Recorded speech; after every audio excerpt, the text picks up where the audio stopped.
ছেলে আমার মস্ত মানুষ, মস্ত অফিসার, মস্ত ফ্ল্যাটে যায় না দেখা এ পারে ও পার।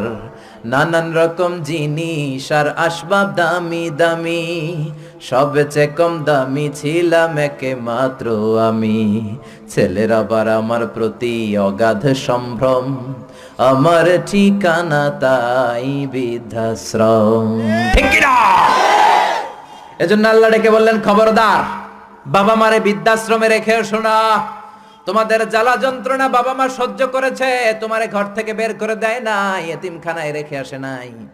এজন্য বাবা মা যদি ঘরের মধ্যে পেশাব করে পায়খানা করে পরিষ্কার করবা, তাহলে তোমার জীবনটারে উজালা করে দিবে কে? আল্লাহ। বৃদ্ধাশ্রমে রেখে আসা যাবে? বাবা মারে যদি বৃদ্ধাশ্রমে রেখে আসো, মনে রাখবা তোর কপালে বৃদ্ধাশ্রমে জুটবে না। তুমি যদি বাবা মারে বৃদ্ধাশ্রমে রেখে আসো, তুমি বয়স্ক হলে তোমার কপালে বৃদ্ধাশ্রম না।